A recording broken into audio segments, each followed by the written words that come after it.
IPL 2026 season చివరి దశకు చేరుకున్న వేళ భారత క్రికెట్ నియంత్రణ మండలి కీలక నిర్ణయం తీసుకుంది. ఆటగాళ్లు మ్యాచ్ అధికారుల కోసం కొత్త నిబంధన అమల్లోకి తీసుకొచ్చింది. ఇకపై ప్లేయర్లు, సపోర్ట్ స్టాఫ్, మ్యాచ్ అధికారులు ఎవరు స్మార్ట్ సన్ గ్లాసెస్ లేదా స్మార్ట్ గాగుల్స్ వినియోగించకూడదని బీసీసీఐ యాంటీ కరప్షన్ యూనిట్ ఆదేశాలు జారీ చేసింది. ఈ గ్లాసెస్ లో ఉన్న ఆధునిక కమ్యూనికేషన్ ఫీచర్లు భద్రతాపరమైన సమస్యలకు దారి తీయవచ్చని బీసీసీఐ భావిస్తోంది. బీసీసీఐ విడుదల చేసిన అడ్వైజరీ ప్రకారం ప్రస్తుతం కొన్ని కంపెనీలు ఆటగాళ్లు, సపోర్ట్ స్టాఫ్ ను లక్ష్యంగా చేసుకుని స్మార్ట్ గాగుల్స్ ను మార్కెట్ చేస్తున్నాయి. ఈ గ్లాసెస్ ద్వారా లైవ్ స్ట్రీమింగ్ చేయటం, టెక్స్ట్ మెసేజ్లు పంపడం, వీడియో కాల్స్, ఆడియో కాల్స్ చేయటం వంటి సదుపాయాలు ఉంటాయని బీసీసీఐ పేర్కొంది. మొబైల్ డేటా లేదా వైఫై ద్వారా పనిచేసే ఈ పరికరాలను కమ్యూనికేషన్ డివైస్ గానే కాకుండా ఆడియో, వీడియో రికార్డింగ్ డివైస్ గాను పరిగణిస్తున్నట్లు తెలిపింది. సో ఈ నేపథ్యంలో ప్లేయర్స్, మ్యాచ్ అఫీషియల్స్ ఏరియాల్లో ఈ పరికరాల వినియోగాన్ని పూర్తిగా నిషేధించింది.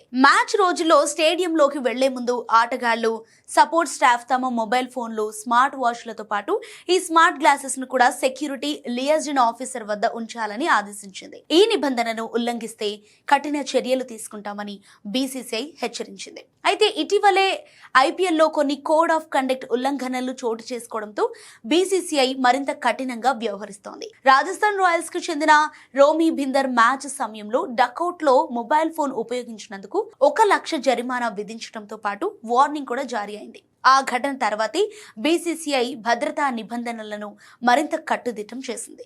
ఇప్పటికే ఆటగాళ్లు రాత్రి వేళ అనుమతి లేకుండా బయటకు వెళ్లకుండా బీసీసీఐ ఆంక్షలు విధించిన విషయం తెలిసిందే. అలాగే భద్రతా కారణాలు, హనీ ట్రాప్ భయాలతో ప్లేయర్లు, సపోర్ట్ స్టాఫ్ హోటల్ గదుల్లో అతిథులను అనుమతించడాన్ని కూడా నిషేధించింది. ఇప్పుడు స్మార్ట్ గ్లాసెస్ పై నిషేధం విధించడం ద్వారా బీసీసీఐ ఐపీఎల్లో అవినీతి నిరోధక చర్యలను మరింత బలోపేతం చేస్తున్నట్లు స్పష్టమవుతోంది.